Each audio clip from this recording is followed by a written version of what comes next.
we're going to tie the story into our Scorpio season, into the themes of, death and, intimacy and all those things. So the very, very first thing is we know that Sean, which is his brother, was shot. It's heavy. It's deep. And that's kind of the story of Movember Belbrook's stance. So, I can't relate to it because I don't have a brother or a sister. And I could not imagine what, he was going through, but there was an element of, empathy and compassion there for that. Now, the thing that I love about this book is that, again, I can stand up and read it now if I wanted to. The second thing is that it's written in poetry form, and I can just read one page and then stop at any point in time and just continue at any point in time. So that's the great thing about it. So that happened. So there was a shooting when they were ducking down, if you can remember, and then the body count, and what came out was Sean dead, and everybody was around him crying, and just because of the loss of it, and the related similar relationship, the similar feeling, and it's really, really difficult to explain, is the feeling of, as he was describing, if you were to wake up in the middle of the night, all of a sudden, and there would be a stranger, that stranger would be having a machine, and it would be going in, and it would be taking a very, very important tooth out. Feeling that gap there, and just the the feelings of surprise and powerlessness and everything like that. So that's kind of the the feeling there that's going on with that. So finishing up the rules, no screaming, this and that, I can't remember. So that's basically what has happened so far in the story.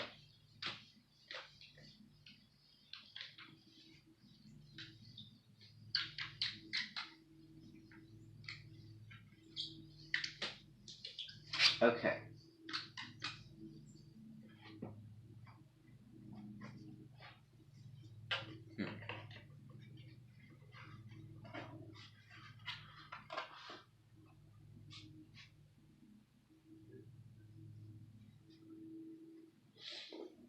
So I'm going to look at that later, everybody. So,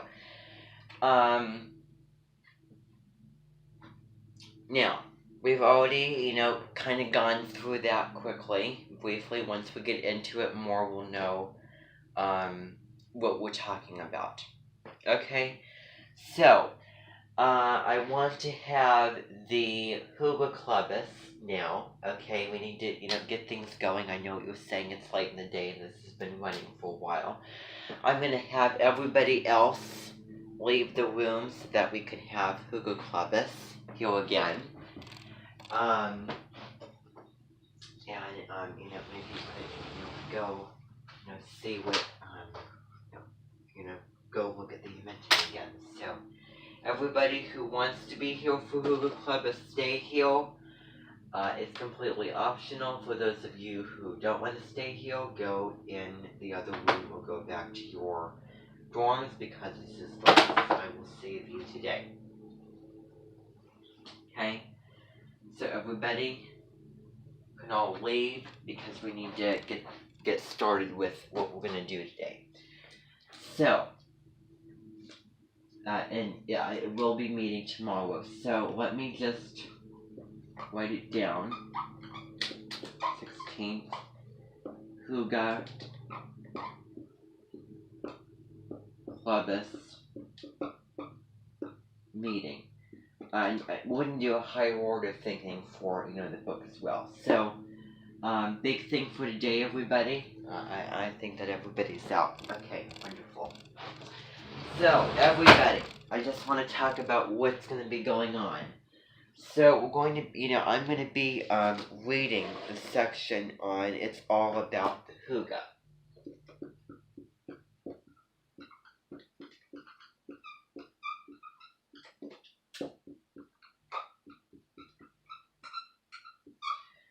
It's all about the Hygge. So we're going to be looking at that section because we'll be, again, this is an introduction. And, you barely had an introduction yesterday morning to it.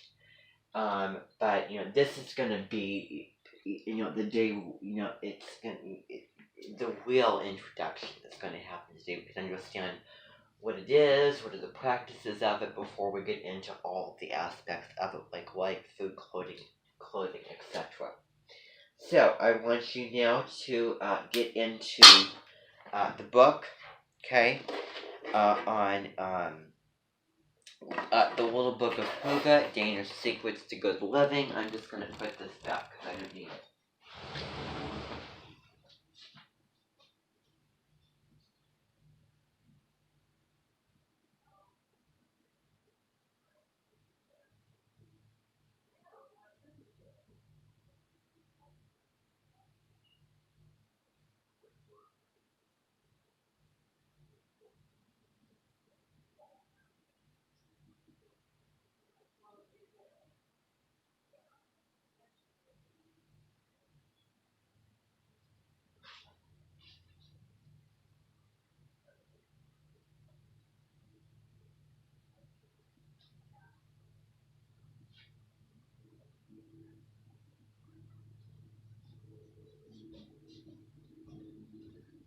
Okay, I'm not going to be the critic over when it comes to Long Way Down. When I say I'm not going to be the critic, because I needed just a little bit of reassurance, I just my mentality of things. I will be, reading certain, sections of it out loud to you in future. But I think, for the first time, going on, because it's that simple and that, quick. And maybe, I want to go back and look at it again, but, I really, don't think so because it's so light, but then it's so heavy at the same time. But, water under the bridge, I've already taken care of it. Everybody's out of the room now. So, let's get into Hygge. I didn't see the documentary. I did not see the documentary. I can't believe that I didn't see that documentary. But, here's what we're going to do. And I just want to check the time. Okay. So, we're going to be watching that documentary. How many of you saw the documentary? Okay, several of you? Okay. Well, we're going to see it again. I'm going to see it for the first time. I'm going to set it up here. Okay? I'm going to set up the music stand because this is going to introduce Hygge, as a visual and a documentary form, and also introduce more, the book that we're going to be getting into for this clubus. So,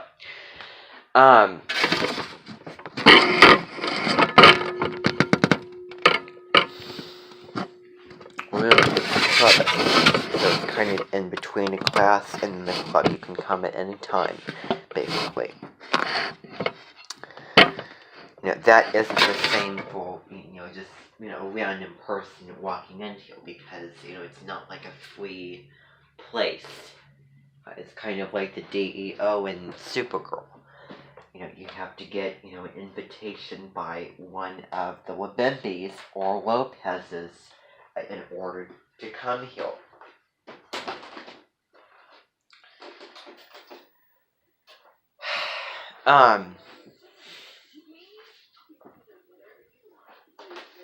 So I'm going to, I need to get this through here. So I'm going to go to YouTube here, because I want to show you the documentary, and I do think that it's kind of self-explanatory. But we might talk more about the documentary afterward. So, let's see here. I'll just write this down on the board for today. So, Google documentary. That's the very, very first thing, and then we're going to get into the reading part of this. Okay, that we didn't get into yesterday because of the memory. So, again, I'm going to be here. I don't need this anymore, so we can set that aside.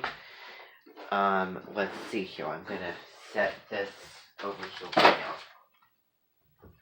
So, you can sit at the couch.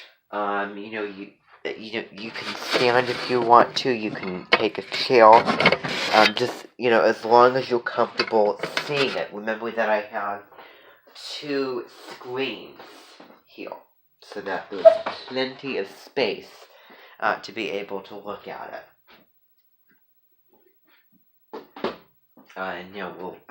We won't be doing any more of those short stories for a while, because I think that I've cleaned the slate so far.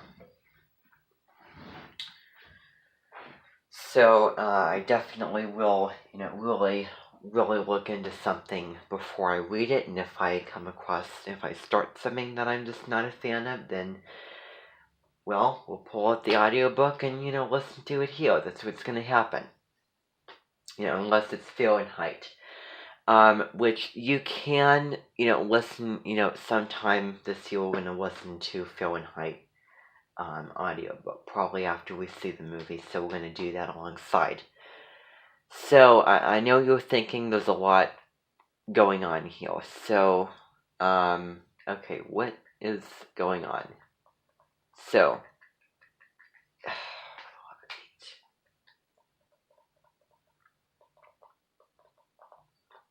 okay, I don't know, so we're gonna shut that off here. I'm gonna do this again, so this is gonna take a couple minutes. This is what we're gonna have to do, unfortunately. So I don't want to hear any complaining about that. I don't want to hear any complaining about how long this is taking, because I understand. I know what you're thinking, and what you're feeling, and I know that you want to get this over with. And I do too, and that kind of distractions is not what I want or need right now. So, okay, we have to try this again. Okay, it has to be capital. So, how do you... Okay.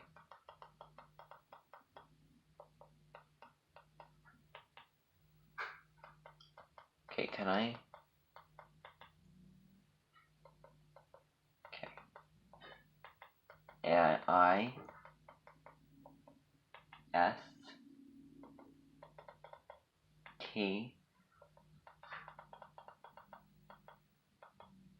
O...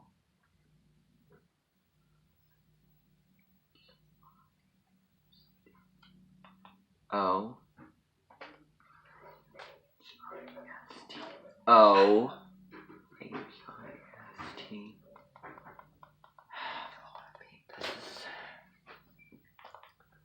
Oh, come on!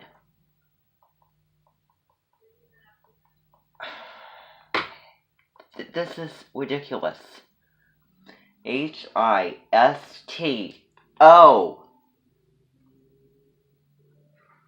Okay. I don't need another white-legged individual saying that.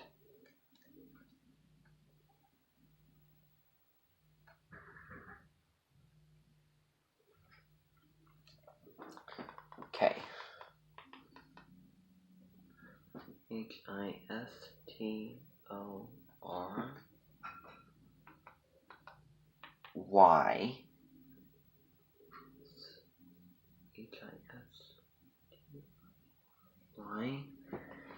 And let's go hit the 2. HISTORY. 2. Beautiful. Okay. Next. Beautiful. Okay. Now we have what we want. Well, at least I think that we have what we want.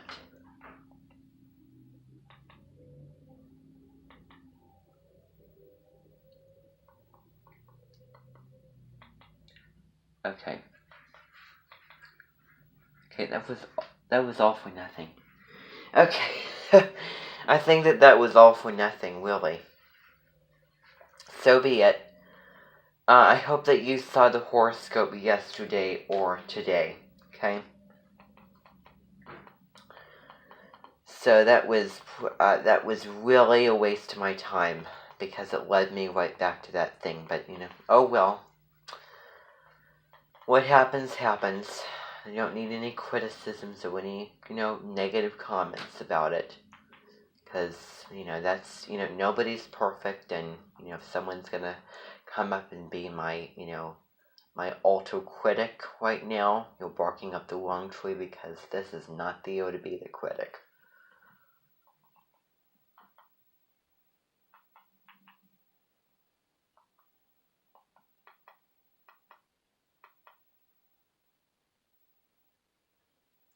Okay.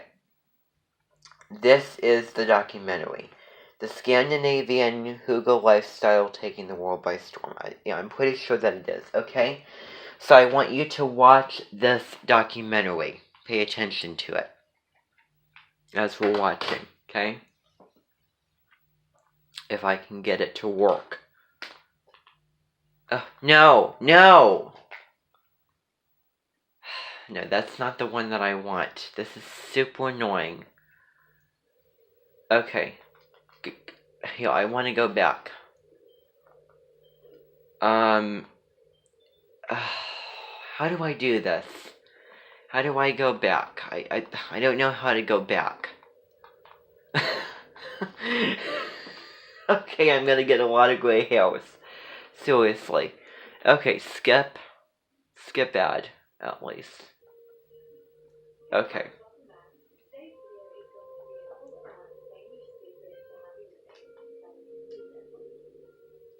Okay, how about we just watch this. Just watch this documentary.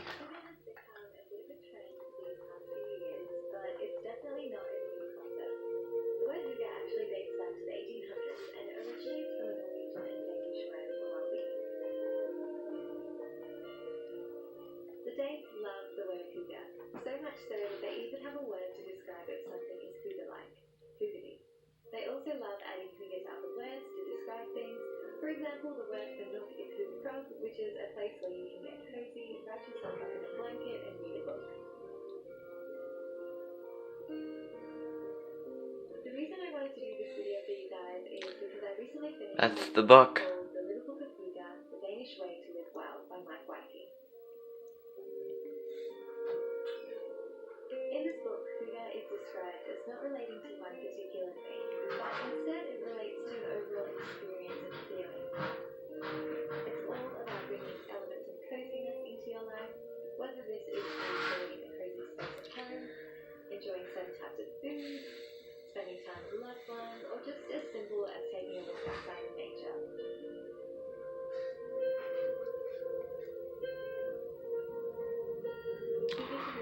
There's more than one season for Hygge. There was spring, Hygge, summer, and fall. For today's video, I wanted to focus more on Hygge in the home, and I'll be showing 7 different ways in which I want to... Okay. Ooh, is this gonna take away from what we're gonna do? For me personally, Hygge always starts with having a clean Okay, so, okay. But trying to embrace this whole sense of coziness and relaxation in a space that's already full of clutter and mess can be really difficult. I started my journey into minimalism just over a year ago now, and although it's still very much a work in progress, I have found that it's really helped with my overall mood and just levels of stress when I'm at home. Also, I find that keeping a tidy space and just decluttering regularly gives me a perspective on what I already have and need, which then means I tend to spend less and am more conscious of what I bring into my home.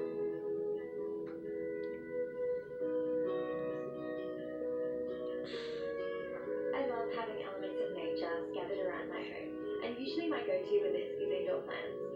When it comes to plants, I just think there's something so beautiful and calming about having greenery around the house. Not only do they make for great decor pieces, but they're also great for our health as they purify the air, all whilst adding that extra element of coziness to our home.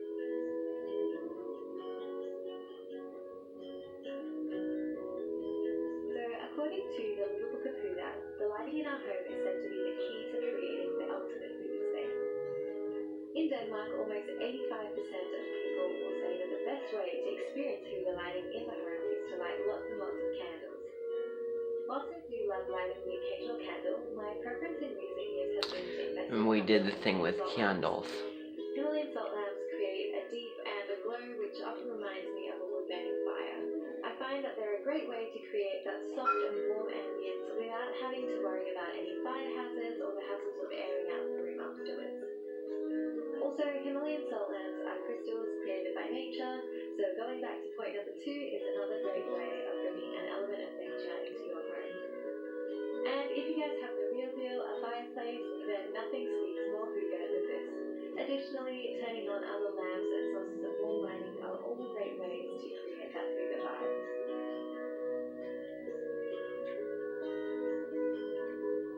Having pleasant smells around the house for me definitely increases the Huga factor. My personal favourite is the smell of freshly baked chocolate chip cookies, but unfortunately I can't do this every single day. So my go-to has been essential oils. Essential oils are wonderful. They offer so many natural therapeutic benefits, and I love adding a few drops into my diffuser every day so that the smell can just waft around the house. Also, essential oils can be used in so many different ways. Some can be applied to the skin, used to This is kind of neat or make great additions to a bath. to see how, living Huga, actually seeing how. Different textiles around the home is said to be very rooting. Whether this is through wooden furniture, blankets, cushions, rugs, I just find that they all add to that Huga vibe. Also, to properly experience Huga at home, comfy clothing is said to be essential. And for me, this usually involves a pair of trackies, an oversized jumper, and a warm scarf.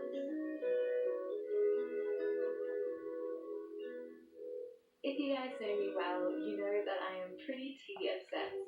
And for me, there's nothing more cozy than a warm cup of tea or hot chocolate and some beautiful home-cooked food. I think there's something extremely Huga in the art of creating a nourishing home-cooked meal and enjoying a deliciously warm and comforting beverage. Finally, while Huga can be enjoyed alone, I find that it's even more special when shared with others. And at the end of the day, relationships and spending time with our loved ones is said to be at the very heart of all things Huga.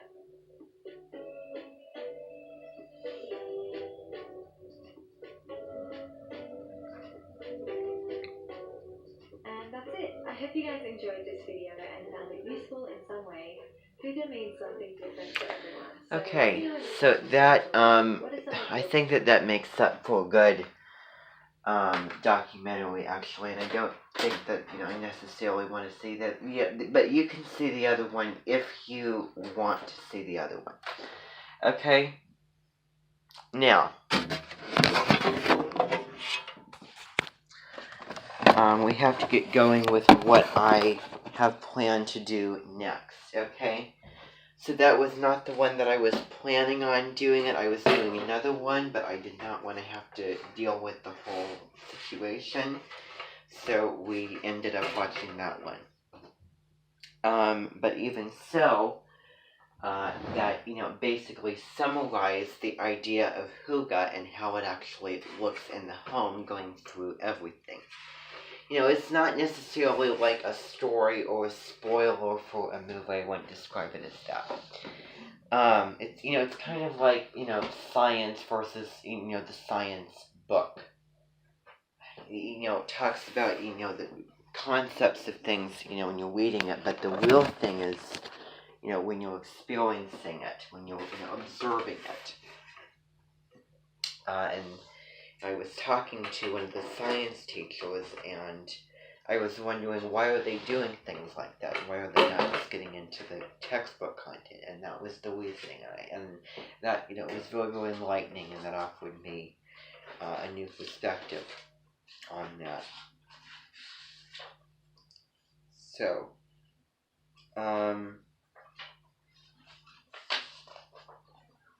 there's different sections about this.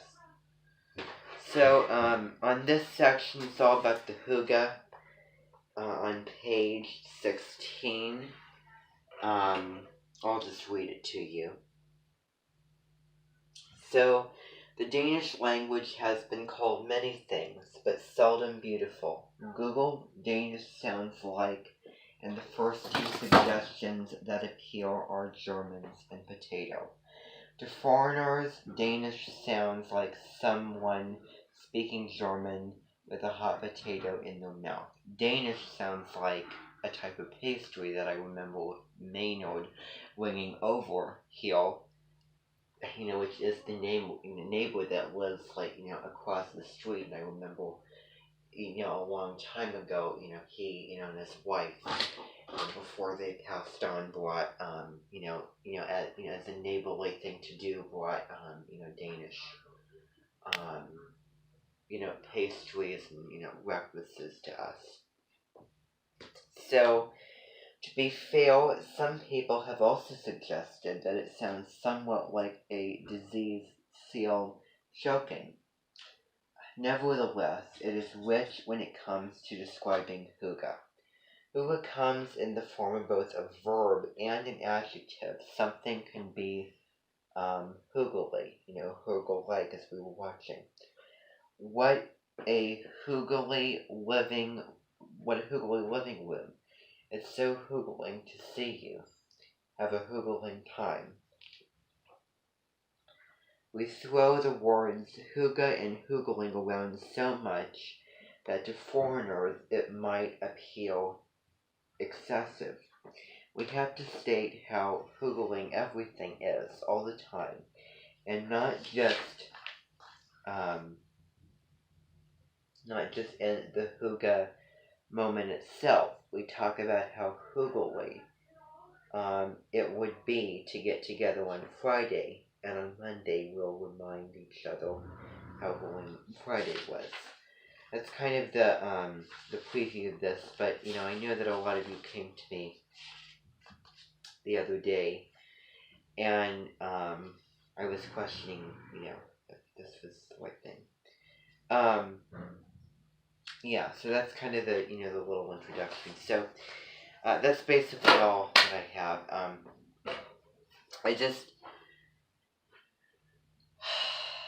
I need to do some things.